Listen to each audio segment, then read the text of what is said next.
कृष्णा। राधे राधे। सभी भक्तों को सादर प्रणाम। आप सभी भक्तों का दिन मंगलमय हो।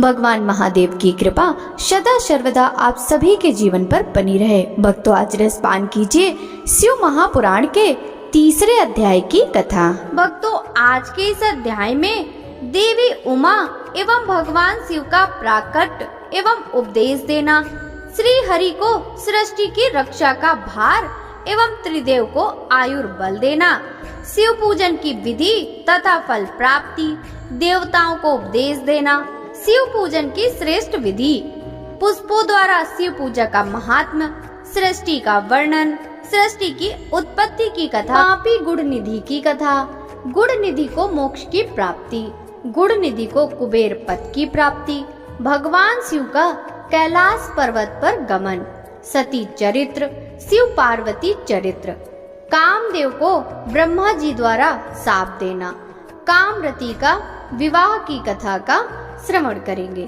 तो भक्तों, चलिए वीडियो शुरू करें। ब्रह्मा जी बोले, नारद, भगवान विष्णु द्वारा की गई अपनी स्तुति सुनकर कल्याणमय शिव बहुत प्रसन्न हुए और देवी उमा सहित महाप्रकट हो गए। भगवान शिव के 5 मुख थे और हर मुख में 3-3 नेत्र थे। मस्तक में चंद्रमा, सिर पर जटा तथा संपूर्ण अंगों में विभूति लगा रखी थी। 10 भुजा वाले, गले में नीलकंठ आभूषणों से विभूषित और माथे पर भस्म का त्रिपुंड लगाए थे। उनका यह रूप मन को मोहित करने वाला और परम आनंदमयी था। महादेव जी के साथ भगवती उमा ने भी हमें दर्शन दिए। उनको देखकर मैंने और विष्णु जी ने पुनः उनकी स्तुति करनी शुरू कर दी। तब पापों का नाश करने वाले तथा अपने भक्तों पर सदा कृपा दृष्टि रखने वाले महेश्वर ने मुझे और भगवान विष्णु को श्वास से वेद का उपदेश दिया। तत्पश्चात उन्होंने हमें गुप्त ज्ञान प्रदान किया। वेद का ज्ञान प्राप्त कर कृतार्थ हुए विष्णु जी और मैंने भगवान शिव और देवी के सामने अपने दोनों हाथ जोड़कर नमस्कार किया तथा प्रार्थना करी। विष्णु जी ने पूछा, हे देव, आप किस प्रकार प्रसन्न होते हैं तथा किस प्रकार आपकी पूजा और ध्यान करना चाहिए? कृपया कर हमें इसके बारे में बताइए तथा सद उपदेश देकर धन्य करें। ब्रह्मा जी कहते हैं, नारद, इस प्रकार श्री हरि की यह बात सुनकर अत्यंत प्रसन्न हुए। कृपा निधान शिव ने प्रीति पूर्वक यह बात की। श्री शिव बोले, मैं तुम दोनों की भक्ति से बहुत प्रसन्न हूँ। मेरे इसी रूप का पूजन एवं चिंतन करना चाहिए। तुम दोनों महाबली हो। मेरे दाएं बाएं अंगों से तुम प्रकट हुए हो। लोकपिता ब्रह्मा मेरे दाहिने पार्श्व से और पालनहार विष्णु मेरे बाएं पार्श्व से विकट हुए हैं। मैं तुम पर भली भांति प्रसन्न हूँ। मैं तुम्हें मनवांछित फल देता हूँ। तुम दोनों की भक्ति सुदृढ़ हो। मेरे आज्ञा का पालन करते हुए ब्रह्मा जी आप जगत की रचना करें तथा भक्त विष्णु जी आप इस जगत का पालन करें। भगवान विष्णु बोले, प्रभु, यदि आपके हृदय में मेरी भक्ति से प्रीति उत्पन्न हुई है और आप हम पर प्रसन्न होकर हमें वर देना चाहते हैं, तो हम यही वर मांगते हैं कि हमारे हृदय में सदैव आपकी अनन्य एवं अविचल भक्ति बनी रहे। ब्रह्मा जी बोले, नारद, विष्णु जी की यह बात सुनकर भगवान शंकर प्रसन्न हुए। तब हमने दोनों हाथ जोड़कर उन्हें प्रणाम किया। शिव जी कहते हैं, मैं सृष्टि, पालन और संहार का करता हूँ। मेरा स्वरूप सगुण एवं निर्गुण है। मैं ही सच्चिदानंद, निर्विकार, परम ब्रह्म और परमात्मा हूँ। सृष्टि की रचना, रक्षा और प्रलय रूप गुणों के कारण ही मैं ब्रह्मा, विष्णु और रुद्र का नाम धारण कर तीनों रूपों में विभक्त हुआ हूँ। मैं भक्त वत्सल हूँ और भक्तों की प्रार्थना को सदैव पूरी करता हूँ। मेरे इसी अंश से रुद्र की उत्पत्ति हुई है। पूजा की विधि विधान की दृष्टि से हम में कोई अंतर नहीं होगा। विष्णु, ब्रह्मा और रुद्र तीनों एक रूप होंगे। इनमें कोई भेद नहीं है। इनमें जो भेद मानेगा वह घोर नरक को भोगेगा। मेरा शिव रूप सनातन है तथा सभी का मूलभूत रूप है। यह सत्य ज्ञान एवं अनंत ब्रह्म है। ऐसा जानकर मेरे यथार्थ स्वरूप का दर्शन करना चाहिए। मैं स्वयं ब्रह्मा जी की भ्रुकुटी से प्रकट होऊंगा। ब्रह्मा जी, आप सृष्टि के निर्माता बनो। श्री हरि विष्णु इसका पालन करें तथा मेरे अंश से प्रकट होने वाले रुद्र प्रलय करने वाले हैं। उमा नाम से विख्यात परमेश्वरी प्रकृति देवी हैं। इन्हीं की शक्ति भूता वांग देवी सरस्वती ब्रह्मा जी की अर्धांगिनी होंगी। दूसरी देवी जो प्रकृति देवी से उत्पन्न होंगी, लक्ष्मी रूप में विष्णु जी की शोभा बढ़ाएंगी तथा काली नाम से जो तीसरी शक्ति उत्पन्न होगी, वह मेरे अंशभूत रुद्र देव को प्राप्त होंगी। कार्य सिद्धि के लिए वे ज्योति रूप में प्रकट होंगी और उनका कार्य सृष्टि पालन और संहार का संपादन है। मैं ही सृष्टि पालन और संहार करने वाले रज आदि 3 गुणों द्वारा ब्रह्मा, विष्णु और रुद्र नाम से प्रसिद्ध हो तीनों रूपों में प्रकट होता हूँ। तीनों लोकों का पालन करने वाले श्री हरि अपने भीतर तमोगुण और बाहर सत्व गुण धारण करते हैं। त्रिलोक का संहार करने वाले रुद्रदेव भीतर सत्व गुण और बाहर तमोगुण धारण करते हैं तथा त्रिभुवन की सृष्टि करने वाले ब्रह्मा जी बाहर और भीतर से रजोगुणी हैं। इस प्रकार ब्रह्मा, विष्णु तथा रुद्र तीनों देवताओं में गुण हैं, तो शिव गुणातीत माने जाते हैं। हे विष्णु, तुम्हें मेरी आज्ञा से सृष्टि का प्रसन्नता पूर्वक पालन करना होगा। ऐसा करने से तुम तीनों लोकों में पूजनीय हो जाओगे। परमेश्वर शिव बोले, हे उत्तम व्रत का पालन करने वाले विष्णु, तुम सर्वदा सब लोकों में पूजनीय और मान्य होगे। ब्रह्मा जी के द्वारा रचे लोक में कोई दुख या संकट होने पर दुखों और संकटों का नाश करने के लिए तुम्हें सदा तत्पर रहना होगा। तुम अनेकों अवतार ग्रहण कर जीवों का कल्याण कर अपनी कीर्ति का विस्तार करोगे।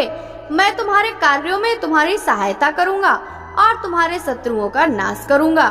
तुम में और रुद्र में कोई अंतर नहीं है, तुम एक दूसरे के पूरक हो। जो मनुष्य रुद्र का भक्त होकर तुम्हारी निंदा करेगा, उसका पुण्य नष्ट हो जाएगा और उसे नरक भोगना पड़ेगा।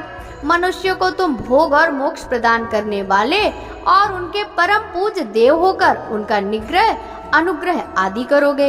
ऐसा कहकर भगवान शिव ने मेरा हाथ विष्णु जी के हाथ में देकर कहा, तुम संकट के समय सदा इनकी सहायता करना तथा सभी को भोग और मोक्ष प्रदान करना तथा सभी मनुष्यों की कामनाओं को पूरा करना। तुम्हारी शरण में आने वाले मनुष्य को मेरा आश्रय भी मिलेगा तथा हमें भेद करने वाला मनुष्य नरक में जाएगा। ब्रह्मा जी कहते हैं, देवर्षि नारद, भगवान शिव का यह वचन सुनकर मैंने और भगवान विष्णु ने महादेव जी को प्रणाम करके धीरे से कहा, हे करुणानिधि भगवान शंकर, मैं आपकी आज्ञा मानकर सब कार्य करूंगा। मेरा जो भक्त आपकी निंदा करे उसे आप नरक प्रदान करें। आपका भक्त मुझे अत्यंत प्रिय है। महादेव जी बोले, अब ब्रह्मा, विष्णु और रुद्र के आयुर्बल को सुनो। 4000 युग ब्रह्मा का एक दिन होता है, 4000 युग की एक रात होती है, 30 दिन का एक महीना और 12 महीनों का एक वर्ष होता है। इस प्रकार के वर्ष प्रमाण से ब्रह्मा की 100 वर्ष की आयु होती है और ब्रह्मा का एक वर्ष विष्णु का एक दिन होता है। वह भी इसी प्रकार से 100 वर्ष जिएंगे तथा विष्णु का एक वर्ष रुद्र के एक दिन के बराबर होता है और वह भी इसी क्रम से 100 वर्ष तक स्थित रहेंगे। तब शिव के मुख से एक ऐसा श्वास प्रकट होता है जिसमें उनके 21,600 दिन और रात होते हैं। उनके 6 बार सांस अंदर लेने और बाहर छोड़ने का एक पल और 8 घड़ी और 60 घड़ी का एक दिन होता है। उनके सांसों की कोई संख्या नहीं है, इसलिए वे अक्षय हैं। अतः तुम मेरी आज्ञा से सृष्टि का निर्माण करो। उनके वचनों को सुनकर विष्णु जी ने उन्हें प्रणाम करते हुए कहा कि आपकी आज्ञा मेरे लिए शिरोधार्य है। यह सुनकर भगवान शिव ने उन्हें आशीर्वाद दिया और अंतर्ध्यान हो गए। उसी समय से लिंग पूजा आरंभ हो गई। ऋषि बोले, हे सूत जी, अब आप हम पर कृपा कर हमें ब्रह्मा जी व नारद के संवादों के अनुसार शिव पूजन की विधि बताइए जिससे भगवान शिव प्रसन्न होते हैं। ब्राह्मण, क्षत्रिय, वैश्य और शूद्र आदि चारों वर्णों को शिव पूजन किस प्रकार करना चाहिए? आपने व्यास जी के मुख से जो सुना हो कृपया कर हमें भी बताइए। महर्षियों के ये वचन सुनकर सूत जी ने ऋषियों द्वारा पूछे गए प्रश्नों का उत्तर देते हुए कहना आरंभ किया। सूत जी बोले, हे मुनीश्वर, जैसा आपने पूछा है वह बड़े रहस्य की बात है। मैंने इसे जैसा सुना है उसे मैं अपनी बुद्धि के अनुसार आपको सुना रहा हूँ। पूर्व काल में व्यास जी ने सनत कुमार जी से यह प्रश्न किया था। फिर उपमन्यु जी ने भी इसे सुना था और इसे भगवान श्री कृष्ण को सुनाया था। वही सब मैं अब ब्रह्मा नारद संवाद के रूप में आपको बता रहा हूँ।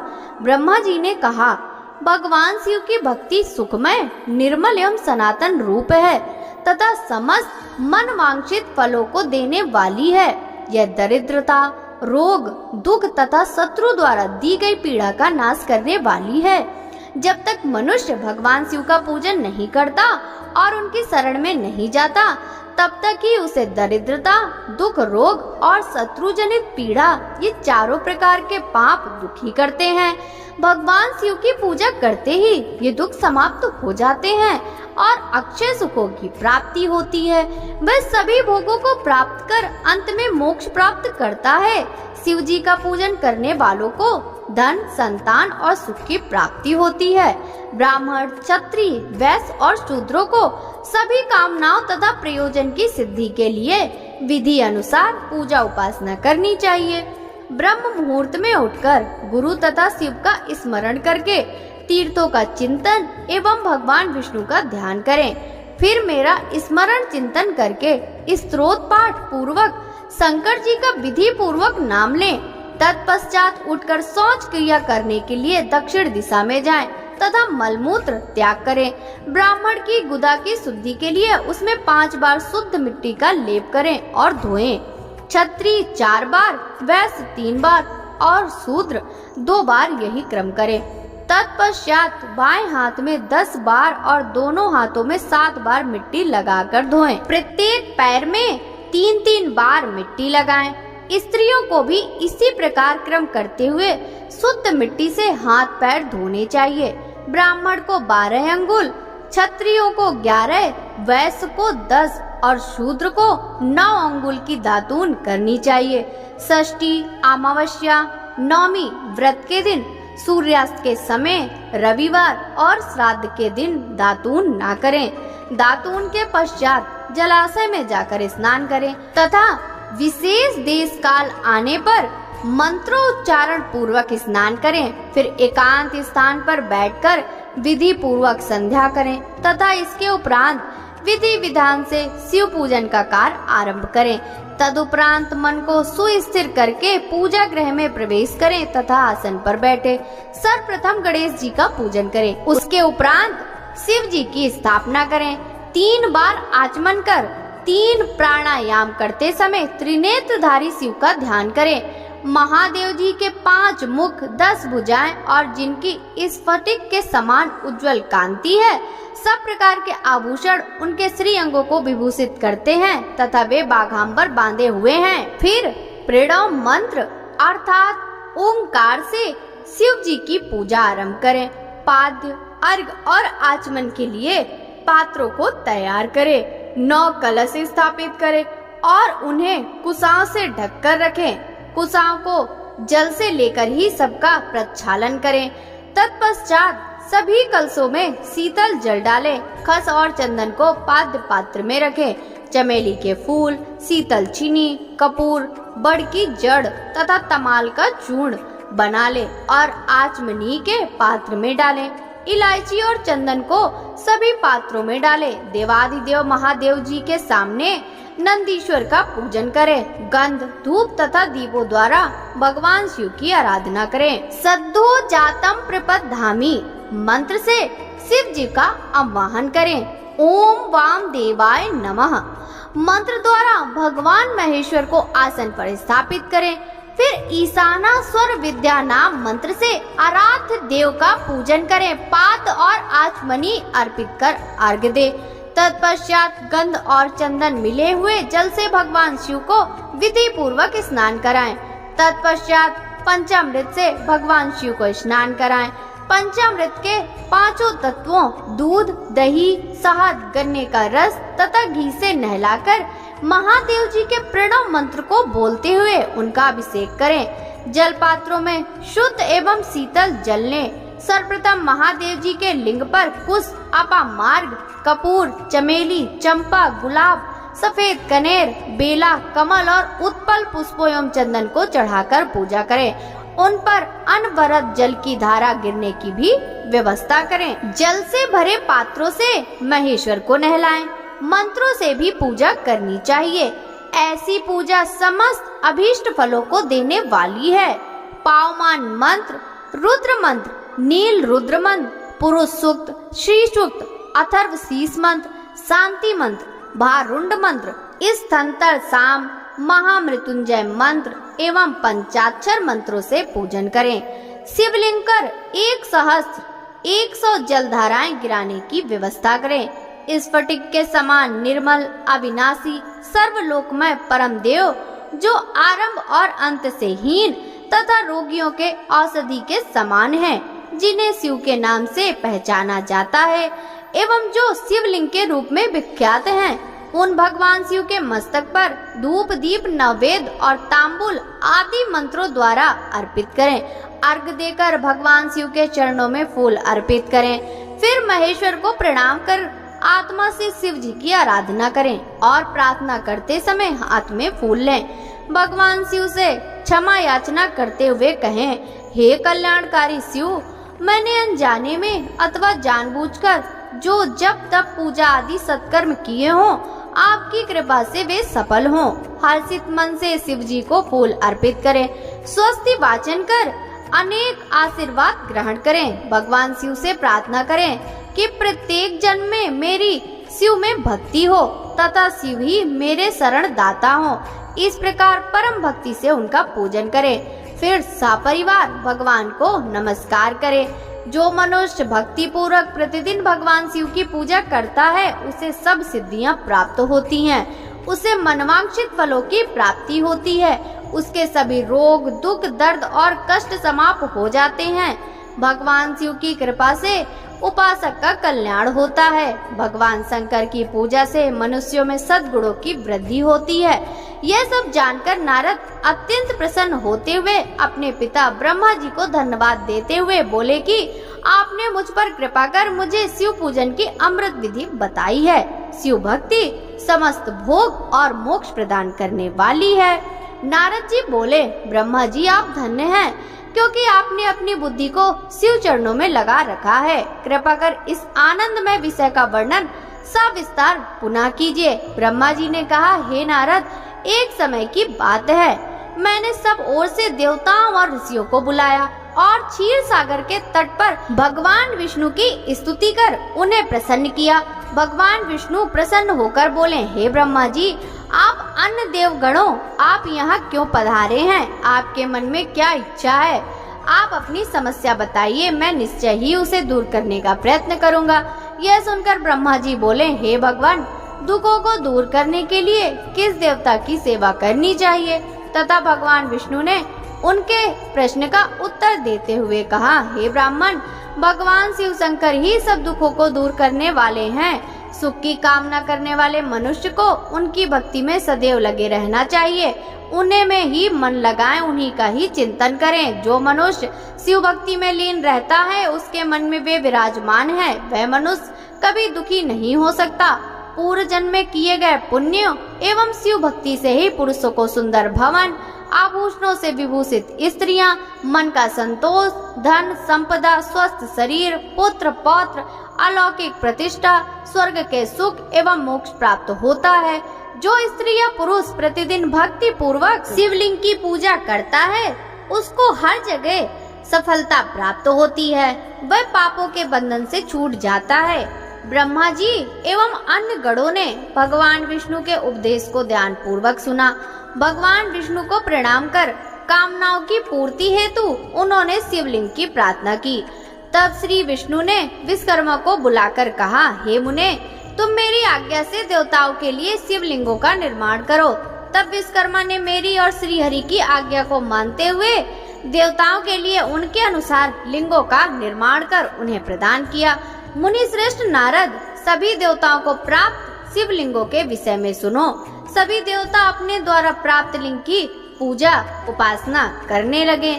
पद्म पराग मणि का लिंग इंद्र को, सोने का कुबेर को, पुखराज का धर्मराज को, श्याम वर्ण का वरुण को, इंद्र नील मणि का विष्णु को और ब्रह्मा जी हेमलय लिंग को प्राप्त कर उसका भक्ति पूर्वक पूजन करते हैं। इसी प्रकार विष्णुदेव चांदी के लिंग की और वसुगढ़ पीतल के बने लिंग की भक्ति करते हैं। पीतल का अश्वनी कुमारों को, स्फटिक का लक्ष्मी को, तांबे का आदित्यों को और मोती का लिंग चंद्रमा को प्रदान किया गया है। वज्रलिंग ब्राह्मणों के लिए, मिट्टी का लिंग ब्राह्मणों की स्त्रियों के लिए, मयासुर चंदन द्वारा बने लिंग और नागों द्वारा मूंगे के बने शिवलिंग का आदर पूर्वक पूजन किया जाता है। देवी मक्खन के बने लिंग की अर्चना करती हैं। योगी जन भस्ममय लिंग की, यक्षगढ़ दधि से निर्मित लिंग की, छाया देवी आटे के लिंग और ब्रह्म पत्नी रत्नमय शिवलिंग की पूजा करती हैं। बाणासुर पार्थिव लिंग की पूजा करता है। भगवान विष्णु ने देवताओं को उनके हित के लिए शिवलिंग के साथ पूजन की विधि भी बताई। देवताओं ने वचनों को सुनकर मेरे हृदय में हर्ष की अनुभूति हुई। मैंने लोगों का कल्याण करने वाली शिव पूजा की उत्तम विधि बताई। यह शिव भक्ति समस्त अभीष्ट फलों को प्रदान करने वाली है। इस प्रकार लिंगों के विषय में बताकर ब्रह्मा जी ने शिवलिंग एवं शिव भक्ति की महिमा का वर्णन किया। शिव पूजन भोग और मोक्ष प्रदान करता है। मनुष्य जन्म उच्च कुल में प्राप्त करना अत्यंत दुर्लभ है, इसलिए मनुष्य रूप में जन्म लेकर मनुष्य को शिव भक्ति में लीन रहना चाहिए। शास्त्रों द्वारा बताए गए मार्ग का अनुसरण करते हुए जाति के नियमों का पालन करते हुए कर्म करें। संपत्ति के अनुसार दान दें, जप तप यज्ञ और ध्यान करें। ध्यान के द्वारा ही परमात्मा का साक्षात्कार होता है। भगवान शंकर अपने भक्तों के लिए सदा उपलब्ध रहते हैं। जब तक ज्ञान की प्राप्ति ना हो तब तक कर्मों से ही आराधना करें। इस संसार में जो जो वस्तु सत असत रूप में दिखती है अथवा सुनाई देती है वह परम ब्रह्म शिव रूप है। तत्वज्ञान न होने तक देव की मूर्ति का पूजन करें। अपनी जाति के लिए अपनाए गए कर्म का प्रयत्न पूर्वक पालन करें।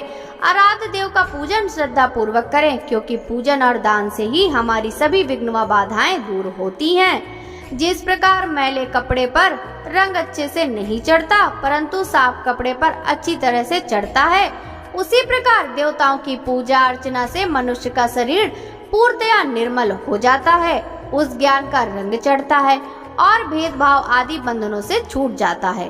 बंधनों से छूटने पर उसके सभी दुख दर्द समाप्त हो जाते हैं और मोह माया से मुक्त मनुष्य शिव पद प्राप्त कर लेता है। मनुष्य जब तक गृहस्थ आश्रम में रहे तब तक सभी देवताओं में श्रेष्ठ भगवान शंकर की मूर्ति का प्रेम पूर्वक पूजन करे। भगवान शंकर ही सभी देवों के मूल हैं, उनकी पूजा से बढ़कर कुछ भी नहीं है।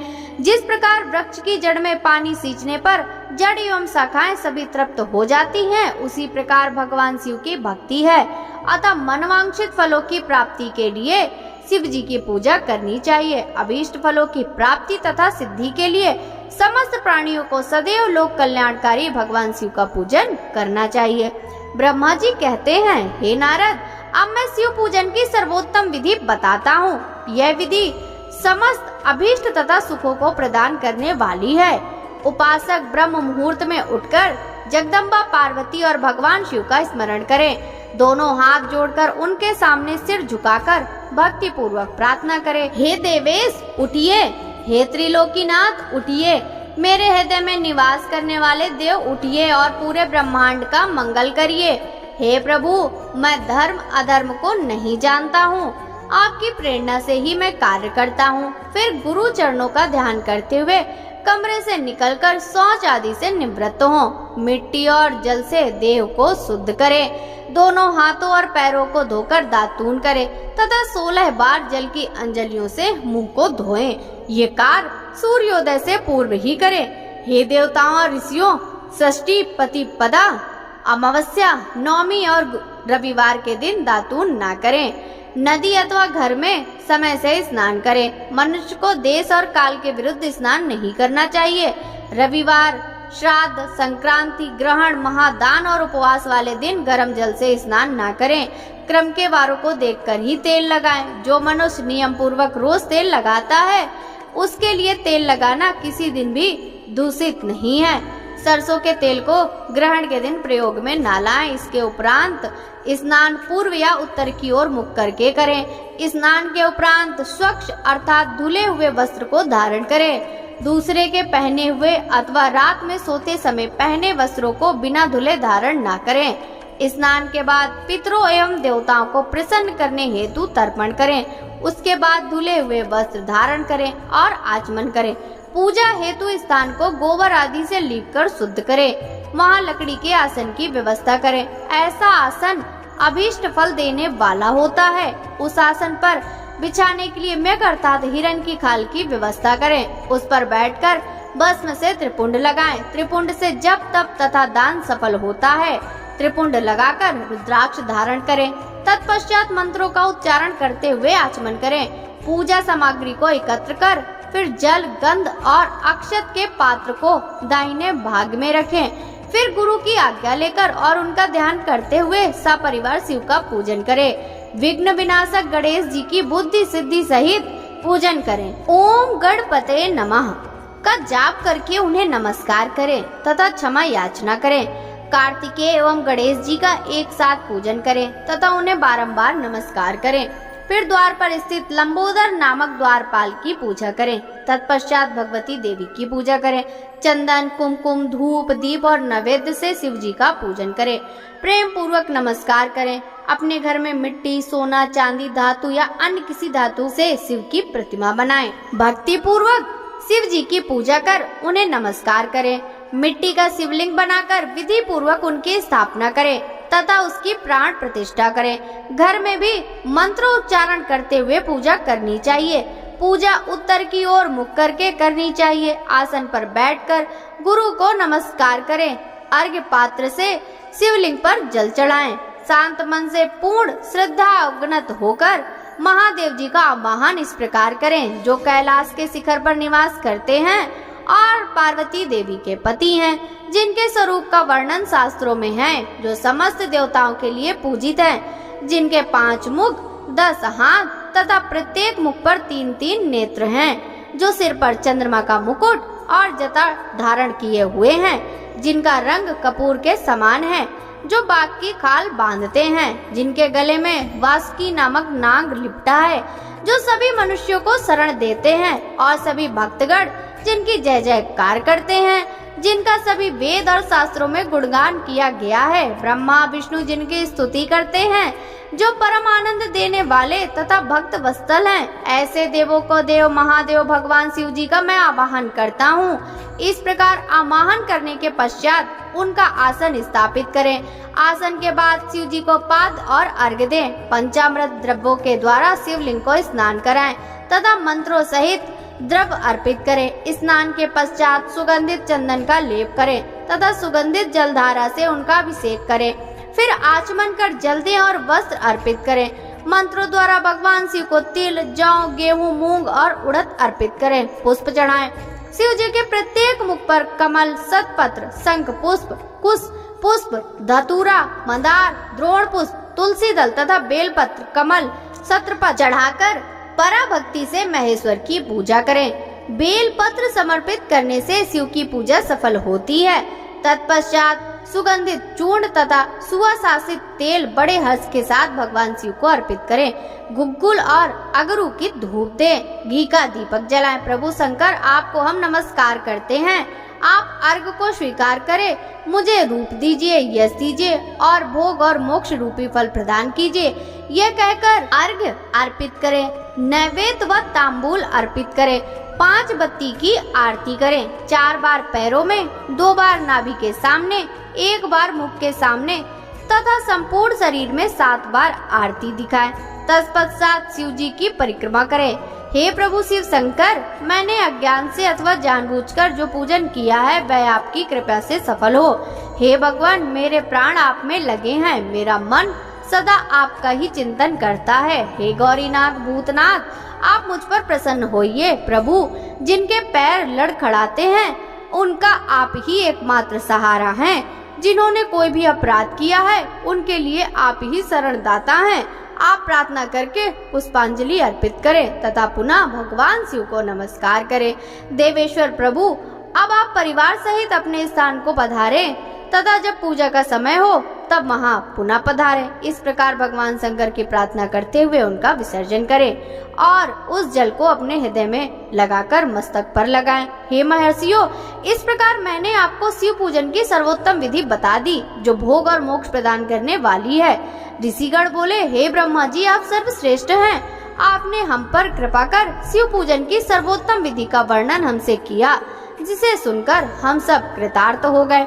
ऋषियों ने पूछा, हे महाभाग, अब आप यह बताइए कि भगवान शिव जी किन किन फूलों से पूजा करनी चाहिए। विभिन्न फूलों से पूजा करने पर क्या क्या फल प्राप्त होते हैं। सूत जी बोले, हे ऋषियों, यही प्रश्न नारद जी ने ब्रह्मा जी से किया था। ब्रह्मा जी ने उन्हें पुष्पों द्वारा शिव जी के पूजा के महात्म को बताया। ब्रह्मा जी ने कहा, नारद, लक्ष्मी अर्थात धन की कामना करने वाले मनुष्य को कमल के फूल, बेलपत्र, सतपत्र और शंख पुष्प से भगवान शिव का पूजन करना चाहिए।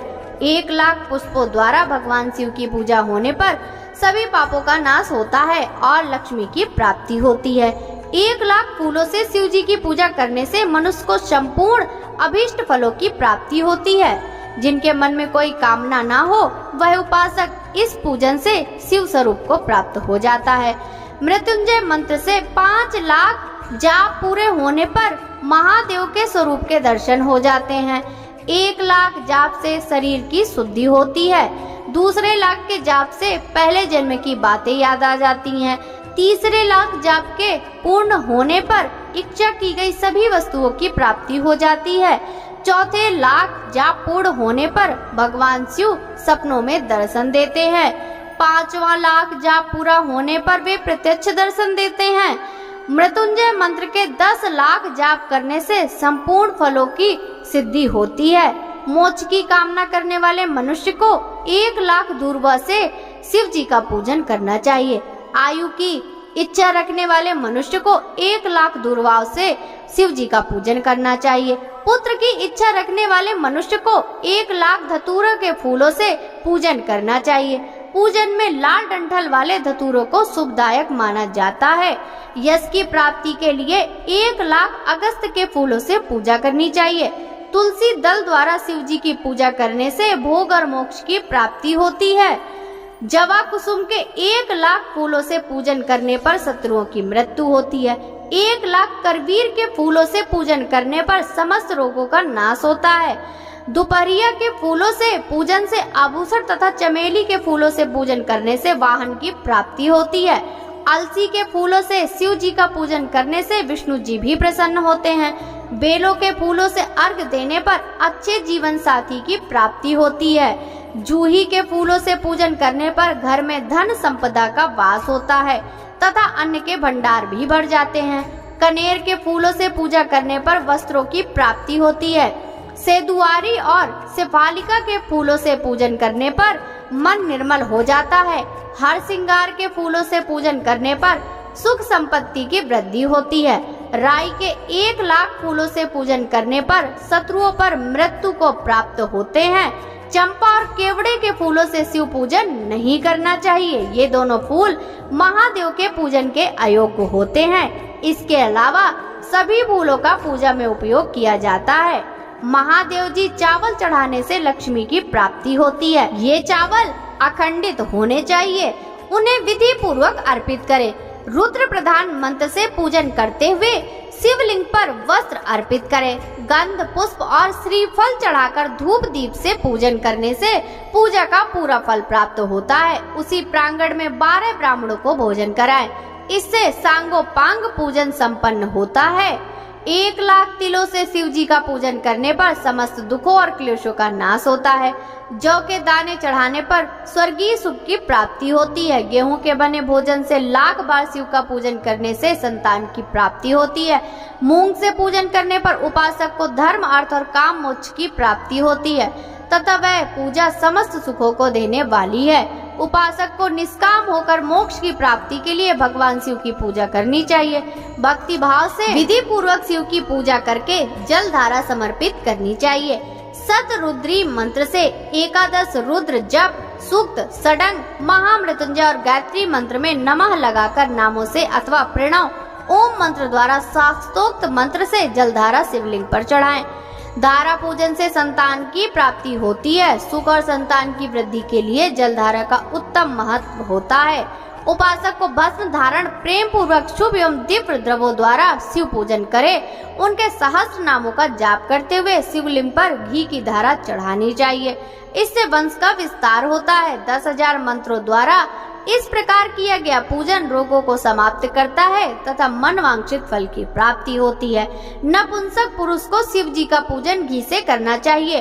ब्राह्मणों को भोजन कराना चाहिए और प्रजापत्य व्रत का रखना चाहिए। बुद्धिहीन मनुष्यों को दूध में शक्कर मिलाकर इसकी धारा शिवलिंग पर चढ़ानी चाहिए। इससे भगवान शंकर उत्तम बुद्धि प्रदान करते हैं। यदि मनुष्य का मन उदास रहता हो और जी उचट जाए, ऐसे भी प्रेम ना रहे, दुख बढ़ जाए और घर में सदैव लड़ाई होती रहे, तो मनुष्य को शक्कर मिश्रित दूध 10,000 मंत्रों का जाप करते हुए शिवलिंग को अर्पित करना चाहिए। खुशबू वाला तेल चढ़ाने पर भोगों की वृद्धि होती है। यदि शिव जी पर शहद चढ़ाया जाए तो टीबी जैसा रोग भी समाप्त हो जाता है।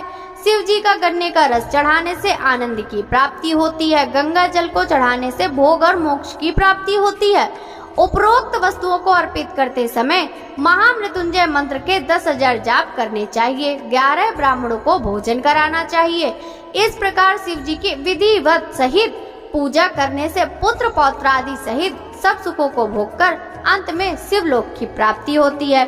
नारद जी ने पूछा, हे पितामह, आपने बहुत सी ज्ञान बढ़ाने वाली उत्तम बातों को सुनाया है। कृपया इसके अलावा और भी जो आप सृष्टि और उससे संबंधित लोगों के बारे में जानते हैं उसे बताने की कृपा करें। ब्रह्मा जी बोले, मुने, हमें आदेश देकर जब महादेव जी अंतर ध्यान हो गए तब मैंने उनकी आज्ञा का पालन करते हुए ध्यान मग्न होकर अपने कर्तव्यों के विषय में सोचने लगा। उस समय भगवान श्री हरि विष्णु से ज्ञान प्राप्त कर मैंने सृष्टि की रचना की और उसका निश्चय किया। भगवान विष्णु मुझे आवश्यक उपदेश देकर वहां से चले गए। भगवान शिव की कृपा से ब्रह्मांड से बाहर बैकुंठ धाम में जा पहुँचे और वहीं निवास करने लगे। सृष्टि की रचना करने के उद्देश्य से मैंने भगवान शिव और विष्णु का स्मरण करके जल को हाथ में लेकर ऊपर की ओर उछाला। इससे वहां एक अंड प्रकट हुआ जो 24 तत्वों का एक समूह कहा जाता है। वह विराट आकार वाला अंड जल रूप में था। उसे चेतना प्रदान करने हेतु मैं कठोर तप करने लगा और 12 वर्षों का तप करता रहा। जब श्री हरि विष्णु प्रकट हुए और प्रसन्नता पूर्वक बोले, श्री विष्णु ने कहा, ब्राह्मण, मैं तुम पर प्रसन्न हूँ। जो इच्छा हो वह वर मांग लो। भगवान शिव की कृपा से मैं सब कुछ देने में समर्थ हूँ। ब्रह्मा बोले, महाभाग, आपने मुझ पर बड़ी कृपा की है। भगवान शंकर ने मुझे आपके हाथों में सौंप दिया। आपको मैं नमस्कार करता हूँ। कृपा कर इस विराट 24 तत्वों से बने अंड को चेतना प्रदान कीजिए। मेरा ऐसे कहने पर श्री विष्णु ने अनंत रूप धारण कर अंड में प्रवेश किया। उस समय उनके सहस्त्रों मस्तक, सहस्त्र आंखें और सहस्त्र पैर थे। उनके अंड में प्रवेश करते ही वह चेतन हो गया। पाताल से सत्यलोक तक अंड के रूप में वहां भगवान विष्णु विराजने लगे।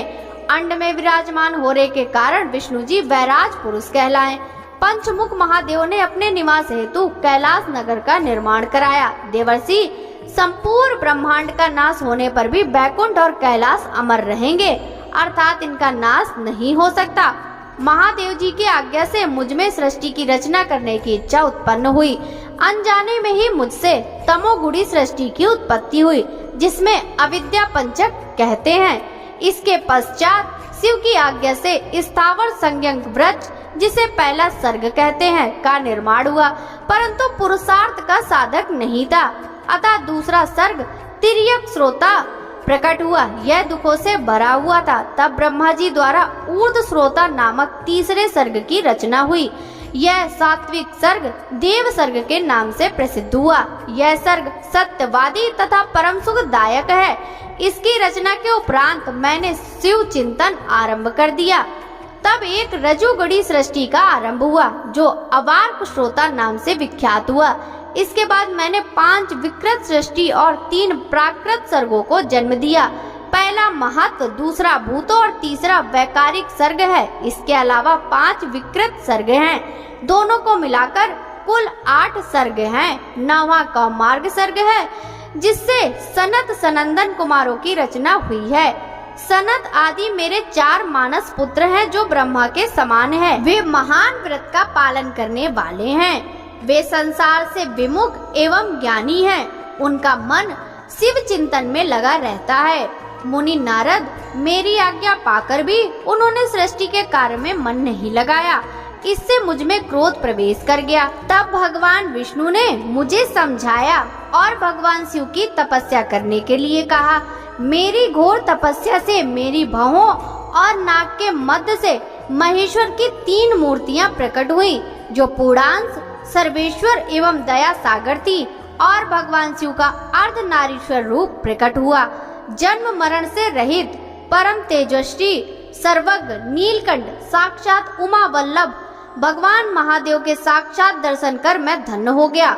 मैंने भक्ति भाव से उन्हें प्रणाम किया और उन्हें प्रसन्न करने के लिए उनकी स्तुति करने लगा। तब मैंने उनसे जीवों की रचना करने की प्रार्थना की। मेरी प्रार्थना स्वीकार करते हुए देवादिदेव भगवान शिव ने रुद्र गणों की रचना की।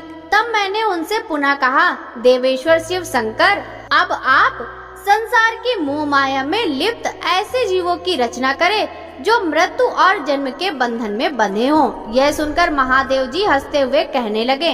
शिव जी ने कहा, हे ब्रह्मा, मैं जन्म और मृत्यु के भय में लिप्त जीवों की रचना नहीं करूँगा, क्योंकि वे संसार रूपी बंधन से बंधे होने के कारण दुखों से युक्त होंगे। मैं सिर्फ उनका उद्धार करूँगा, उन्हें परम ज्ञान प्रदान कर उनके ज्ञान का विकास करूँगा। हे प्रजापते, इन जीवों की रचना आप करें। मोह माया के बंधनों में बंधे इस प्रकार के जीवों की सृष्टि करने पर आप इस माया में नहीं बंधेंगे। मुझसे इस प्रकार कहकर महादेव शिव शंकर अपने पार्षदों के साथ वहां से अंतर ध्यान हो गए। ब्रह्मा जी बोले, नारद, शब्द आदि 5 भूतों द्वारा पंचकरण करके उनके स्थूल आकाश, वायु, अग्नि, जल और पृथ्वी, पर्वत, समुद्र, वृक्ष और कला आदि से युगों और कालों की मैंने रचना की तथा और भी कई पदार्थ मैंने बनाए। उत्पत्ति और विनाश वाले पदार्थों को भी मैंने निर्माण किया है। परंतु जब इससे भी मुझे संतोष नहीं हुआ तो मैंने माँ अम्बा सहित भगवान शिव का ध्यान करके सृष्टि के अन्य पदार्थों की रचना की और अपने नेत्रों से मरीच को, हृदय से भृगु को, सिर से अंगीरा को, कान से मुनि श्रेष्ठ पुलह को, उदान से पुलत्स को, समान से वशिष्ठ को, अपान से क्रतु को, दोनों कानों से अत्रि को, प्राण से दक्ष को, गोद से तुमको, छाया से कदर्म मुनि को उत्पन्न किया। सब साधनाओं के साधन धर्म को भी मैंने अपने संकल्प से प्रकट किया। मुनि श्रेष्ठ, इस तरह साधकों की रचना करके महादेव जी की कृपा से मैंने अपने को कृतार्थ माना। मेरे संकल्प से उत्पन्न धर्म मेरी आज्ञा से मानव का रूप धारण कर साधन में लग जाएं। इसके उपरांत मैंने अपने शरीर के विभिन्न अंगों से देवताओं व असुरों के रूप में उनके पुत्रों की रचना करके उन्हें विभिन्न शरीर प्रदान किए। तत्पश्चात भगवान शिव की प्रेरणा से मैंने अपने शरीर को 2 भागों में विभक्त कर 2 रूपों वाला हो गया। मैं आधे शरीर से पुरुष व आधे से नारी हो गया। पुरुष स्वयं भू मनु नाम से प्रसिद्ध हुए एवं उच्च कोटि के साधक कहलाए। नारी रूप से सतरूपा नाम वाली योगिनी एवं परम तपस्विनी स्त्री उत्पन्न हुई। मनु ने वैवाहिक विधि से अत्यंत सुंदरी सतरूपा का पारिग्रहण किया और मैथुन द्वारा सृष्टि को उत्पन्न करने लगे। उन्होंने सतरूपा से प्रिव्रत और उत्तानपाद नामक 2 पुत्र तथा आकुति, देवहूति और प्रसूति नामक 3 पुत्रियां प्राप्त की। आकुति का रुचि मुनि से, देवहूति का धर्म मुनि से तथा प्रसूति का दक्ष प्रजापति के साथ विवाह कर दिया गया। इनके संतानों से पूरा जगत चराचर हो गया। रुचि और आकुति के वैवाहिक संबंध में यज्ञ और दक्षिणा नामक स्त्री पुरुष का जोड़ा उत्पन्न हुआ। यज्ञ की दक्षिणा से 12 पुत्र हुए। मुने कर्दम और देवहूति के संबंध से बहुत सी पुत्रियां पैदा हुई। दक्ष और प्रसूति से 24 कन्याएं हुई। दक्ष ने 13 कन्याओं का विवाह धर्म से कर दिया और 13 कन्याएं श्रद्धा, लक्ष्मी, धृति, तुष्टि, पुष्टि, मेधा, क्रिया, बुद्धि, लज्जा, वसु, शांति, सिद्धि और कीर्ति हैं। अन्य 11 कन्याओं ख्याति, सती, संभूति, स्मृति, प्रीति, क्षमा, सन्नति, अनसुईया, ऊर्जा, स्वाहा और स्वधा का विवाह भृगु, शिव, मारीचि, अंगीरा, पुलत्स, पुलह, क्रतु, अत्रि, वशिष्ठ, अग्नि और पितर नामक मुनियों से संपन्न हुआ। इनकी संतानों से पूरा त्रिलोक भर गया। अंबिकापति महादेव जी की आज्ञा से बहुत से प्राणी श्रेष्ठ मुनियों के रूप में उत्पन्न हुए।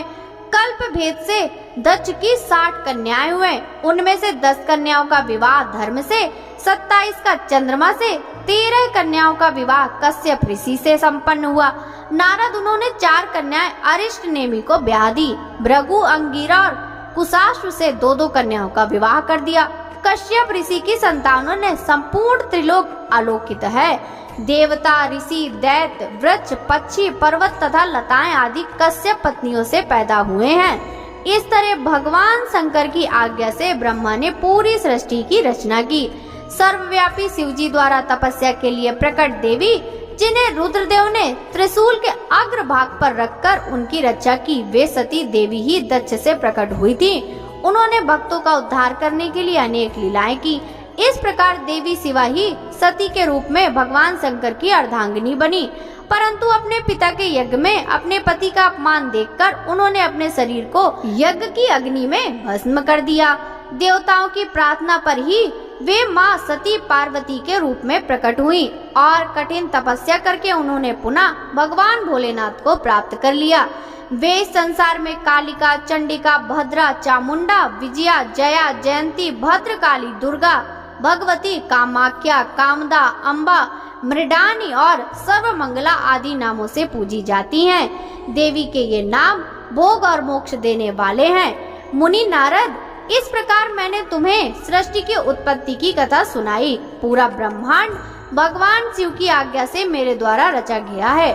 ब्रह्मा, विष्णु और रुद्र आदि तीनों देवता उन्हीं महादेव के अंश हैं। भगवान शिव निर्गुण एवं सगुण हैं। वे शिवलोक में शिवा के साथ निवास करते हैं। सूत जी कहते हैं, हे ऋषियों, तत्पश्चात नारद जी ने विनय पूर्वक प्रणाम किया और उनसे पूछा, भगवान शंकर कैलाश पर कब गए और महात्मा कुबेर से उनकी मित्रता कहाँ और कैसे हुई?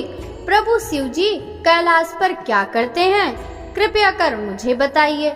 इसे सुनने के लिए मैं बहुत उत्सुक हूँ। ब्रह्मा जी बोले, हे नारद, मैं तुम्हें चंद्रमौली भगवान शिव के विषय में बताता हूँ। काम्पिल्य नगर में यज्ञदत्त दीक्षित नामक एक ब्राह्मण रहते थे, जो अत्यंत प्रसिद्ध थे। वे यज्ञ विद्या में बड़े पारंगत थे। उनका गुणनिधि नामक एक 8 वर्षीय पुत्र था। उसका यज्ञोपवीत हो चुका था। वह भी बहुत सी विद्याएं जानता था, परंतु वह दुराचारी और जुआरी हो गया। वह हर वक्त खेलता कूदता रहता था तथा गाने बजाने वालों का साथी हो गया था। माता के बहुत कहने पर भी वह पिता के समीप नहीं जाता था। उनकी किसी की आज्ञा को नहीं मानता था। उसके पिता घर के कार्यों का दीक्षा आदि देने में लगे रहते थे। जब घर पर आकर अपनी पत्नी से गुण निधि के बारे में पूछते तो वह झूठ कह देती कि वह कहीं स्नान करने या देवताओं का पूजन करने गया है। केवल एक ही पुत्र होने के कारण वह अपने पुत्र की कमियों को छुपाती रहती थी। उन्होंने अपने पुत्र का विवाह भी करा दिया। माता नित्य अपने पुत्र को समझाती थी। वह उसे यही समझाती थी कि तुम्हारी बुरी आदतों के बारे में तुम्हारे पिता को पता चल गया तो वे क्रोध के आवेश में हम दोनों को मार देंगे। परंतु गुणनिधि पर माँ के समझाने का कोई प्रभाव नहीं पड़ता था। एक दिन उसने अपने पिता की अंगूठी चुरा ली और उसे जुए में हार गया। दया योग से उसके पिता को अंगूठी के विषय में पता चल गया। तब उन्होंने अंगूठी जुआरी के हाथ में देखी और उससे पूछा तो जुआरी ने कहा, मैंने कोई चोरी नहीं की, अंगूठी मुझे तुम्हारे पुत्र ने ही दी है। यही नहीं बल्कि उसने और जुआरियों को बहुत सारा धन घर से ला कर दिया है। परंतु आश्चर्य तो यह है कि तुम जैसे पंडित भी अपने पुत्रों के लक्षण को नहीं जान पाए। यह सारी बातें सुनकर पंडित दीक्षित का सिर शर्म से झुक गया। वे सिर झुकाकर और अपना मुंह ढककर अपने घर की ओर चल दिए। घर पहुंचकर गुस्से से उन्होंने अपनी पत्नी को पुकारा। अपनी पत्नी से उन्होंने पूछा, तेरा लाडला पुत्र कहाँ गया है? मेरी अंगूठी जो मैंने तुम्हें सुबह दी थी वह कहाँ है? मुझे जल्दी से दे दो। पंडित की पत्नी ने फिर झूठ बोल दिया, मुझे स्मरण नहीं है कि वह कहाँ है। अब तो दीक्षित जी को और भी क्रोध आ गया। वे अपनी पत्नी से बोले, तू बड़ी सत्यवादिनी है, इसलिए मैं जब भी गुड़ निधि के बारे में पूछता हूँ तब मुझे अपनी बातों से बहला देती है। यह कहकर दीक्षित जी घर के अन्य सामानों को ढूंढने लगे, किंतु उन्हें कोई वस्तु ना मिली क्योंकि वे सब वस्तुएं गुड़ निधि जुए में हार चुका था। क्रोध में आकर पंडित ने अपनी पत्नी और पुत्र को घर से निकाल दिया और दूसरा विवाह कर लिया। ब्रह्मा जी बोले, हे नारद, जब यह समाचार गुड़ निधि को मिला तो उसे अपने भविष्य की चिंता हुई। वह कई दिनों तक भूखा प्यासा भटकता रहा। एक दिन भूख प्यास से व्याकुल वह एक शिव मंदिर के पास बैठ गया।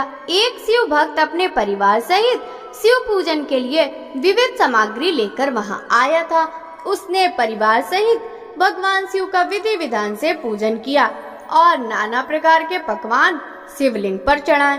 पूजन के बाद वे लोग वहां से चले गए तो गुड़ निधि ने भूख से मजबूर होकर उस भोग को चोरी करने का विचार किया और मंदिर में चला गया।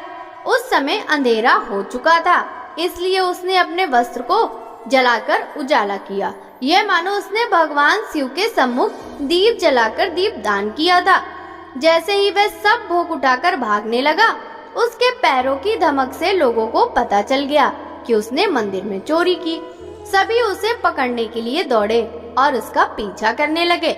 नगर के लोगों ने उसे खूब मारा। उनकी मार को उस भूखा शरीर सहन न कर सका। उसके प्राण पखेरु उड़ गए। उसके कुकर्मों के कारण यमदूत उसे बांधकर ले जा रहे थे। तभी भगवान शिव के पार्षद वहां आ गए और गुड़ निधि को यमदूतों के बंधन से मुक्त करा दिया। यमदूतों ने शिवगणों को नमस्कार किया और बताया कि यह बड़ा पापी और धर्म कर्म से हीन है। यह अपने पिता का भी शत्रु है। इसने शिव जी के भोग की भी चोरी की है। इसने बहुत पाप किए हैं, इसलिए यह यमलोक का अधिकारी है। इसे हमारे साथ जाने दें ताकि विभिन्न नरकों को यह भोग सके। तब शिवगणों ने उत्तर दिया कि निश्चय ही गुड़ निधि ने बहुत सारे पाप कर्म किए हैं, परंतु इसने कुछ पुण्य कर्म भी किए हैं जो संख्या में कम होने पर भी पाप कर्मों को नष्ट करने वाले हैं। इसने रात्रि में अपने वस्त्र को फाड़कर शिवलिंग के समक्ष दीपक में बत्ती डालकर उसे जलाया और दीप दान किया। इसने अपने पिता के श्रीमुख से एवं मंदिर के बाहर बैठकर शिव गुणों को सुना है और ऐसे ही और भी अनेक धर्म कर्म इसने किए हैं। इतने दिनों तक भूखा रहकर इसने व्रत किया और शिव दर्शन तथा शिव पूजन को भी अनेकों बार किया।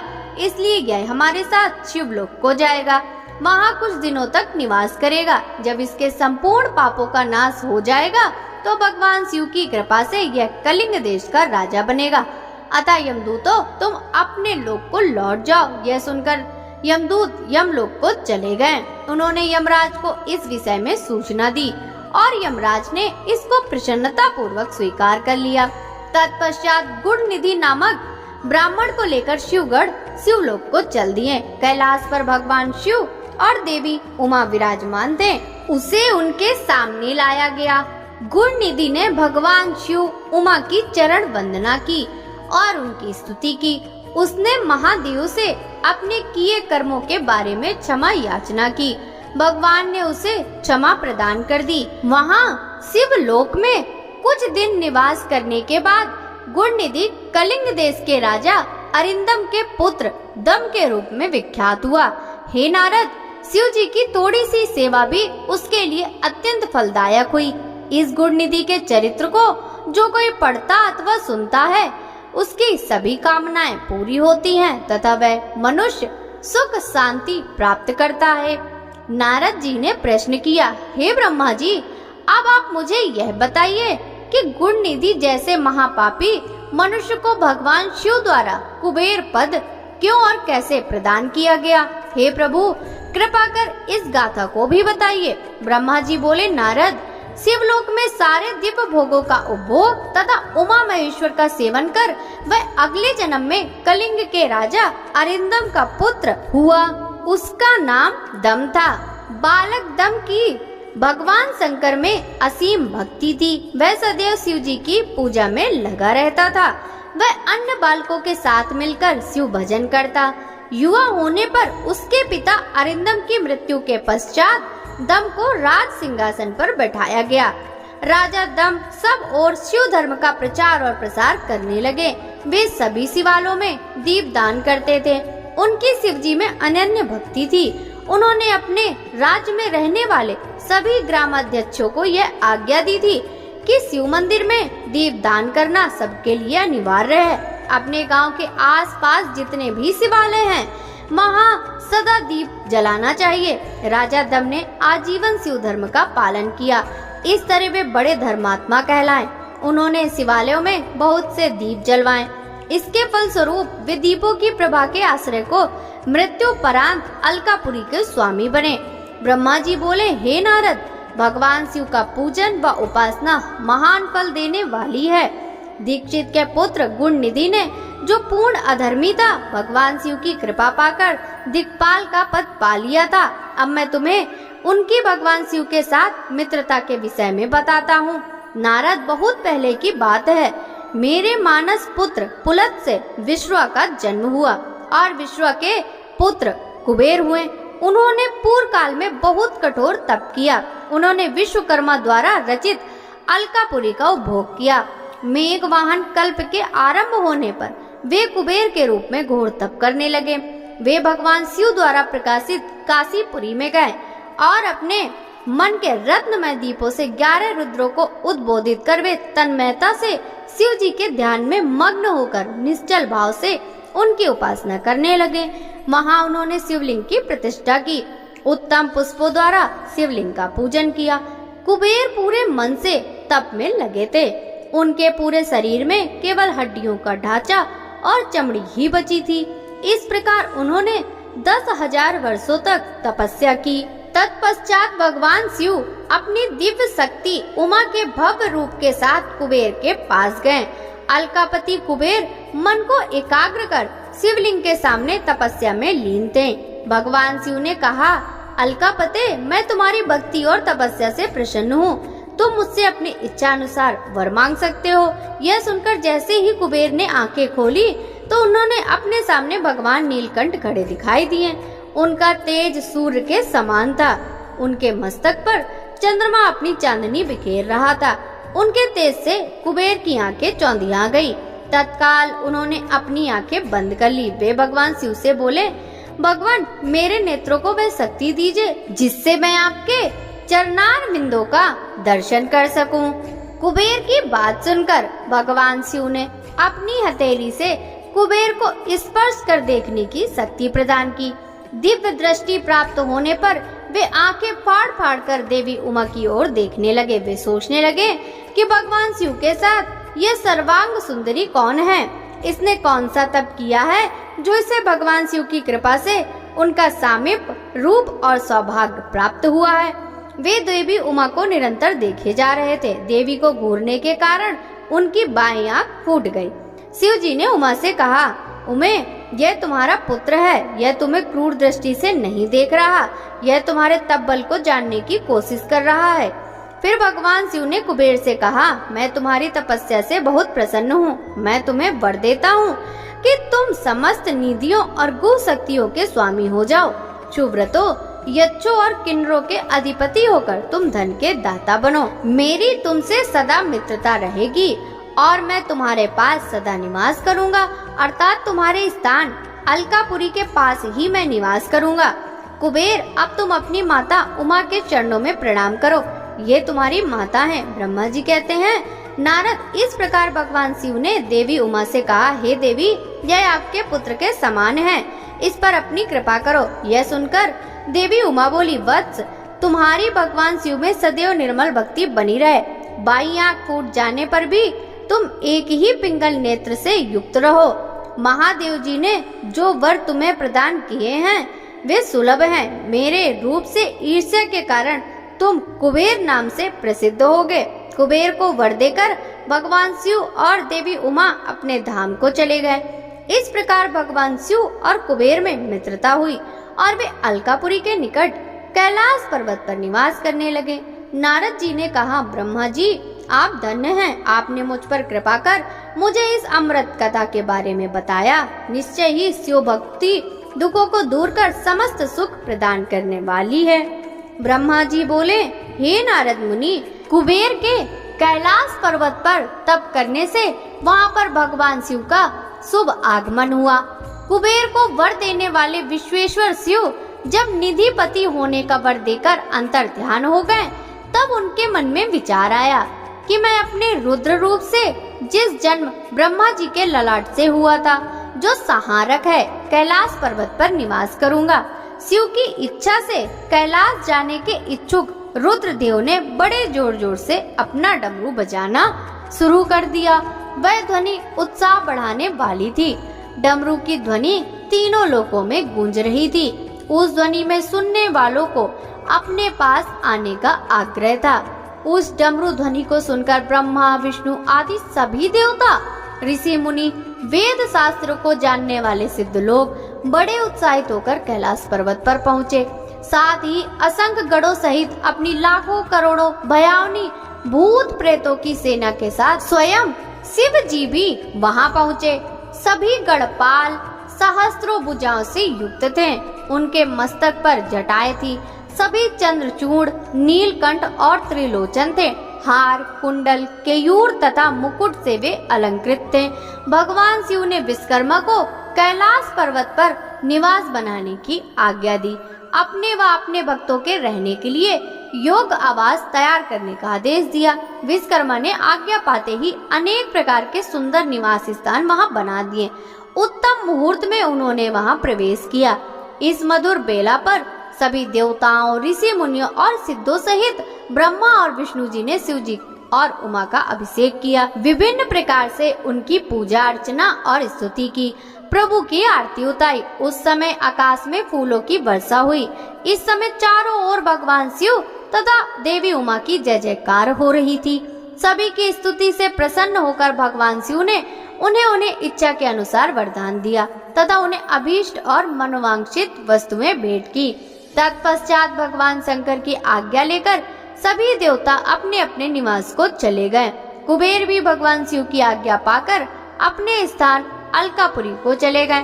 तत्पश्चात भगवान शंभु महान निवास करने लगे।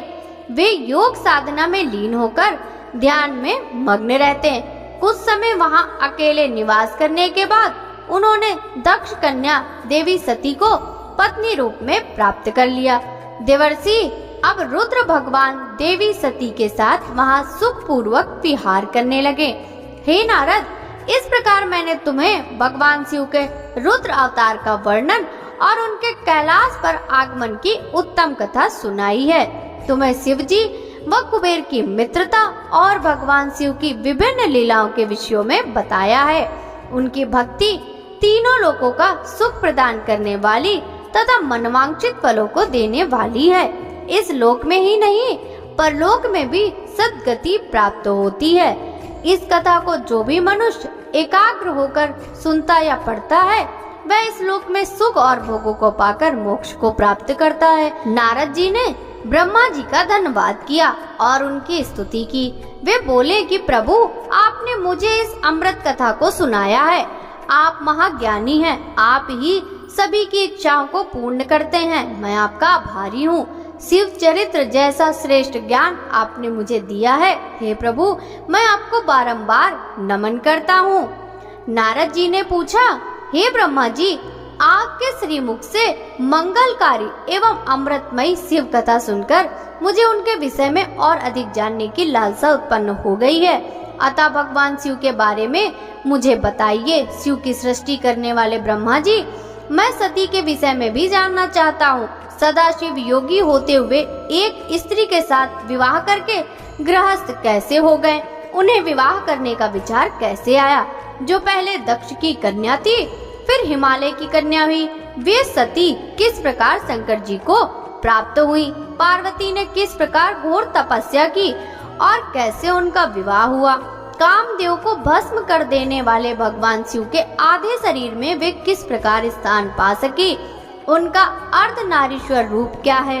हे प्रभु, आप ही मेरे इन प्रश्नों के उत्तर दे सकते हैं। आप ही मेरे संशयों का निवारण कर सकते हैं। ब्रह्मा जी ने कहा, हे नारद, देवी सती और भगवान शिव का शुभ यश परम पावन, दिव्य और गोपनीय है। इसके रहस्य को वे ही समझते हैं। सर्वप्रथम तुम्हारी प्रार्थना पर मैं सती के चरित्र को बताता हूँ। पहले मेरे एक कन्या पैदा हुई, जिसे देखकर मैं काम पीड़ित हो गया। तब रुद्र ने धर्म का स्मरण कराते हुए मुझे बहुत धिक्कारा। फिर वे अपने निवास कैलाश पर्वत को चले गए। उन्हें मैंने समझाने की कोशिश की, परंतु मेरे सभी प्रयत्न निष्सफल हो गए। तब मैंने शिव जी की आराधना की। शिव जी ने मुझे बहुत समझाया, परंतु मैंने हट नहीं छोड़ा और फिर रुद्रदेव को मोहित करने के लिए शक्ति का उपयोग करने लगा। मेरे पुत्र दक्ष के यहाँ सती का जन्म हुआ। वह दक्ष सुता उमा नाम से उत्पन्न होकर कठिन तप करके रुद्र की स्त्री हुई। रुद्र ने गृहस्थ आश्रम में सुखपूर्वक समय व्यतीत किया। उधर शिव जी के माया से दक्ष को घमंड हो गया और वह महादेव जी की निंदा करने लगा। दक्ष ने एक विशाल यज्ञ का आयोजन किया। उस यज्ञ में दक्ष ने मुझे, विष्णु जी को, सभी देवी देवताओं और ऋषि मुनियों को निमंत्रण दिया, परंतु महादेव शिव जी एवं अपनी पुत्री सती को उस विशाल यज्ञ का निमंत्रण नहीं दिया। सती को जब इस बात की जानकारी मिली तो उन्होंने शिव चरणों में वंदना कर उनसे दक्ष यज्ञ में जाने की इच्छा प्रकट की। भगवान शिव ने देवी सती को बहुत समझाया कि बिना बुलाए ऐसे आयोजनों में जाना अपमान और अनिष्टकारक होता है, लेकिन सती ने जाने का हठ किया। शिव ने भाभी को देखते हुए आज्ञा दे दी। शिव सर्वज्ञ हैं। सती पिता के घर चली गई। वहाँ यज्ञ में महादेव जी के लिए भाग न देख अपने पिता के मुख से अपने पति की घोर निंदा सुनकर उन्हें बहुत क्रोध आया। वे महादेव की निंदा सहन न कर सकी। उन्होंने उसी यज्ञ कुंड में कूदकर अपने शरीर का त्याग कर दिया। जब इसका समाचार शिव तक पहुंचा तो वे बहुत कुपित हुए। उन्होंने अपनी जटा का एक बाल उखाड़कर वीरभद्र नामक अपने गढ़ को उत्पन्न किया। भगवान शिव ने वीरभद्र को आज्ञा दी कि वे दक्ष के यज्ञ का विध्वंस कर दे। वीरभद्र ने शिव आज्ञा का पालन करते हुए यज्ञ का विध्वंस कर दिया और दक्ष का सिर काट दिया। इस उपद्रव को देखकर सभी लोग भगवान शिव की प्रार्थना करने लगे। तब भगवान शिव ने दक्ष को पुनः जीवित कर दिया और उनके यज्ञ को पूर्ण किया। भगवान शिव सती के मृत शरीर को लेकर वहां से चले गए। उस समय सती के शरीर से उत्पन्न ज्वाला पर्वत पर गिरी थी। वही पर्वत आज भी ज्वालामुखी के नाम से पूजित है। आज भी उसके दर्शन से मनोकामनाएं पूरी होती हैं। वह सती दूसरे जन्म में हिमाचल के घर में पुत्री रूप में प्रकट हुई, जिनका नाम पार्वती था। उन्होंने कठोर तप द्वारा पुनः महादेव शिव को अपने पति के रूप में प्राप्त कर लिया। सूत जी बोले, हे ऋषियों, ब्रह्मा जी के ये वचन सुनकर नारद जी पुनः पूछने लगे, हे ब्रह्मा जी, मैंने सती और शंकर जी के परम पवित्र एवं दिव्य चरित्र को पुनः सुनना चाहता हूँ कि सती की उत्पत्ति कैसे हुई और महादेव जी का मन विवाह करने के लिए कैसे तैयार हुआ। दक्ष से नाराज होकर देवी सती ने अपनी देह को कैसे त्याग दिया और फिर कैसे हिमाचल की पुत्री पार्वती के रूप में जन्म लिया। उनके तप, विवाह, काम, नाश आदि की सभी कथाएं मुझे सविस्तार सुनाने की कृपा करें। ब्रह्मा जी बोले, हे नारद, पहले भगवान शिव निर्गुण, निर्विकल्प, निर्विकारी और दिव्य थे, परंतु देवी उमा से विवाह करने के बाद वे सगुण और शक्तिमान हो गए। उनके बाएं अंग से ब्रह्मा जी उत्पन्न हुए और दाएं अंग से विष्णु उत्पन्न हुए। तभी से भगवान सदाशिव के तीन रूप ब्रह्मा, विष्णु और रुद्र सृष्टिकर्ता, पालनकर्ता और संहारकर्ता के रूप में विख्यात हुए। उनकी आराधना करते हुए मैं सुरासुर सहित मनुष्य आदि जीवों की रचना करने लगा। मैंने सभी जातियों का निर्माण किया। मैंने ही मरीच, अत्रि, पुलह, पुलत्स, अंगीरा, क्रतु, वशिष्ठ, नारद, दक्ष और भृगु की उत्पत्ति की और ये मेरे मानस पुत्र कहलाए। तत्पश्चात मेरे मन में माया का मोह उत्पन्न होने लगा। तब मेरे हृदय से अत्यंत मनोहारी और सुंदर रूप वाली नारी प्रकट हुई। उसका नाम संध्या था। वह दिन में क्षीण होती, परंतु रात में उसका रूप सौंदर्य और निखर जाता था। वह सायं संध्या ही थी। संध्या निरंतर मंत्र का जाप करती थी। उसके सौंदर्य से ऋषि मुनियों का मन भी भ्रमित हो जाता था। इसी प्रकार मेरे मन से एक मनोहर रूप वाला पुरुष भी प्रकट हुआ। वह अत्यंत सुंदर और अद्भुत रूप वाला था। उसके शरीर का मध्य भाग पतला था। वह काले बालों से युक्त था। उसके दांत सफेद मोतियों से चमक रहे थे। उसके श्वास से सुगंधी निकल रही थी। उसकी चाल मदमस्त हाथी के समान थी। उसकी आंखें कमल के समान थी। उसके अंगों में लगे केसर की सुगंध नासिका को तृप्त कर रही थी। तभी उस रूपवान पुरुष ने विनय पूर्वक अपने सिर को मुझ ब्रह्मा के सामने झुकाकर मुझे प्रणाम किया और मेरी स्तुति की। वह पुरुष बोला, ब्राह्मण, आप अत्यंत शक्तिशाली हैं। आपने ही मेरी उत्पत्ति की है। प्रभु मुझ पर कृपा करें और मेरे योग काम मुझे बताएं, ताकि मैं आपकी आज्ञा से उस कार्य को पूरा कर सकूं। ब्रह्मा जी ने कहा, हे भद्र पुरुष, तुम सनातनी सृष्टि उत्पन्न करो। तुम अपने इसी स्वरूप में फूल के 5 बाणों से स्त्रियों और पुरुषों को मोहित करो। इस चराचर जगत में कोई भी जीव तुम्हारा तिरस्कार नहीं कर पाएगा। तुम छिपकर प्राणियों के हृदय में प्रवेश करके सुख हेतु बनकर सृष्टि का सनातन कार्य आगे बढ़ाओगे। तुम्हारे पुष्पमय बाण समस्त प्राणियों को भेद कर उन्हें मदमस्त करेंगे। आज से तुम पुष्प बाण नाम से जाने जाओगे। इसी प्रकार तुम सृष्टि के परिवर्तक के रूप में जाने जाओगे। ब्रह्मा जी ने कहा, हे नारद, सभी ऋषि मुनि उस पुरुष के लिए उचित नाम खोजने लगे। तब सोच विचार कर वे बोले कि तुमने उत्पन्न होते ही ब्रह्मा का मन मंथन कर दिया, अतः तुम्हारा पहला नाम मनमत होगा। तुम्हारे जैसा इस संसार में कोई नहीं है, इसलिए तुम्हारा दूसरा नाम काम होगा, तीसरा नाम मदन और चौथा नाम कंदर्प होगा। अपने नामों के विषय में जानते ही काम ने 5 बाणों का नामकरण कर उनका परीक्षण किया। काम ने अपने 5 बाणों को हर्षण, रोचन, मोहन, शोषण और मारण नाम से सुशोभित किया। ये बाण ऋषि मुनियों को मोहित कर सकते थे। उस स्थान पर बहुत से देवता व ऋषि उपस्थित थे। उस समय संध्या भी वही थी। कामदेव द्वारा चलाए गए बाणों के फलस्वरूप सभी मोहित हो गए। सबके मनों में विकार आ गया। सभी काम के वशीभूत हो चुके थे। प्रजापति, मरीचि, अत्रि, दक्ष आदि सब मुनियों के साथ ब्रह्मा जी भी काम के वश में होकर संध्या को पाने की इच्छा करने लगे। ब्रह्मा व उनके मानस पुत्रों सभी एक कन्या पर मोहित देखकर धर्म को बहुत दुख हुआ। धर्म ने धर्म रक्षक त्रिलोकीनाथ का स्मरण किया। तब मुझे देखकर शिवजी हंसे और कहने लगे, हे ब्रह्मा, अपनी पुत्री के ही प्रति तुम मोहित कैसे हो गए? सूर्य का दर्शन करने वाले दक्ष, मरीचि आदि योगियों का निर्मल मन कैसे स्त्री को देखते ही मलिन हो गया? जिन देवताओं का मन स्त्री के प्रति आसक्त हो, उनके साथ शास्त्र संगति किस प्रकार की जा सकती है? इस प्रकार के शिव वचन सुनकर मुझे बहुत लज्जा का अनुभव हुआ और मेरा पूरा शरीर पसीने पसीने हो गया। मेरा विकार समाप्त हो गया, परंतु मेरे शरीर से जो पसीना नीचे गिरा, उससे पितृगणों की उत्पत्ति हुई। उससे 64,000 आग्नवेशातो पितृगण उत्पन्न हुए और 86,000 बहिर्षद पितर हुए। एक सर्वगुण संपन्न अति सुंदर कन्या भी उत्पन्न हुई, जिसका नाम रति था। उसका रूप सौंदर्य देखकर ऋतु आदि स्खलित हो गए एवं उससे अनेक पितरों की उत्पत्ति हुई। इस प्रकार संध्या से बहुत से पितरों की उत्पत्ति हुई। शिव जी के वहां से अंतर्धान होने पर मैं काम पर क्रोधित हुआ। मेरे क्रुद्ध होने पर काम ने वह बाण वापस खींच लिया। बाण के निकलते ही मैं क्रोध की अग्नि से जलने लगा। मैंने काम को शिव बाण से भस्म होने का शाप दे डाला। यह सुनकर काम और रति दोनों मेरे चरणों में गिर पड़े और मेरी स्तुति करने लगे तथा क्षमा याचना मांगने लगे।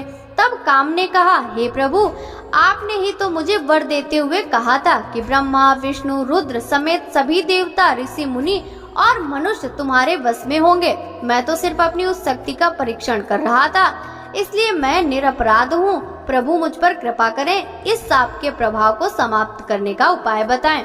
इस प्रकार काम के वचनों को सुनकर ब्रह्मा जी का क्रोध शांत हुआ। तब उन्होंने कहा कि मेरा शाप झूठा नहीं हो सकता, इसलिए तुम महादेव के तीसरे नेत्र रूपी अग्निबाण से भस्म हो जाओगे। परंतु कुछ समय पश्चात जब शिव जी विवाह करेंगे, अर्थात उनके जीवन में देवी पार्वती आएंगी, तब तुम्हारा शरीर तुम्हें पुनः प्राप्त हो जाएगा। नारद जी ने पूछा, हे ब्रह्मा जी, इसके पश्चात क्या हुआ? आप मुझे इसके आगे की कथा भी बताइए। भगवान काम और रति का विवाह हुआ या नहीं? आपके शाप का क्या हुआ? कृपया इसके बारे में भी मुझे सुविस्तार बताइए। ब्रह्मा जी बोले, शिव जी के वहां से अंतर्ध्यान हो जाने पर दक्ष ने काम से कहा, हे कामदेव, आपके ही समान गुणों वाली परम सुंदरी एवं सुशीला मेरी कन्या को तुम पत्नी के रूप में स्वीकार करो। मेरी पुत्री सर्वगुण संपन्न है तथा हर तरीके से आपके सुयोग्य है। हे महातेजस्वी मनोभाव, यह हमेशा तुम्हारे साथ रहेगी और तुम्हारी इच्छा अनुसार कार्य करेगी। यह कहकर दक्ष ने अपनी कन्या, जो उनके पसीने से उत्पन्न हुई थी, का नाम रति रख दिया। तत्पश्चात कामदेव और रति का विवाह सोहल्लास उत्पन्न हुआ। हे नारद, दक्ष की पुत्री रति बड़ी रमणीय और परम सुंदरी थी। उसका रूप लावण्य मुनियों को भी मोह लेने वाला था। रति से विवाह होने पर कामदेव अत्यंत प्रसन्न हुए। वे रति पर पूर्ण मोहित थे। उनके विवाह होने पर बहुत बड़ा उत्साह हुआ। प्रजापति दक्ष पुत्री के लिए सुयोग्य वर पाकर बहुत खुश थे। दक्ष कन्या देवी रति भी कामदेव को पाकर धन्य हो गई थी। जिस प्रकार बादलों में बिजली शोभा पाती है, उसी प्रकार कामदेव के साथ रति शोभा पा रही थी। कामदेव ने रति को अपने हृदय के सिंहासन में बैठाया, तो रति भी कामदेव को पाकर उसी प्रकार प्रसन्न हुई, जिस प्रकार श्रीहरि को पाकर देवी लक्ष्मी। उस समय आनंद और खुशी से सराबोर कामदेव व रति भगवान शिव का शाप भूल गए। सूत जी कहते हैं, ब्रह्मा जी यह कथन सुनकर महर्षि नारद बड़े प्रसन्न हुए और हर्ष पूर्वक बोले, हे महामती, आपने भगवान शिव की अद्भुत लीला मुझे सुनाई है। प्रभु, अब आप मुझे यह बताइए कि कामदेव और रति के विवाह के उपरांत सब देवताओं के अपने धाम चले जाने के बाद पितरों को उत्पन्न करने वाली ब्रह्म कुमारी संध्या कहाँ गई? उनका विवाह कब और किससे हुआ? संध्या के विषय में मेरी जिज्ञासा शांत कीजिए। सूत जी बोले, हे ऋषियों, नारद जी के इस प्रकार प्रश्न करने पर ब्रह्मा जी ने कहा, मुने, संध्या का चरित्र सुनकर समस्त कामनियां सती साध्वी हो सकती हैं। भक्तों, आगे की कथा का वृतांत हम कल के अध्याय में श्रवण करेंगे। यदि शिव महापुराण की यह कथा आपको अच्छी लगी हो तो इस वीडियो को लाइक कर ज्यादा से ज्यादा भक्तों के साथ शेयर कीजिए। साथ ही कमेंट बॉक्स में हर हर महादेव लिखना बिल्कुल भी मत भूलिएगा। इस समय हमारे चैनल पर प्रातः 5 बजे श्रावण मास महात्म्य की कथाएं भी सुनाई जाती हैं। आप उन सब कथाओं को सुनकर भगवान शिव की कृपा अवश्य ही प्राप्त करें। आपसे मिलते हैं कल के अध्याय के साथ। सभी भक्तों को हरे कृष्णा, राधे राधे, हर हर महादेव।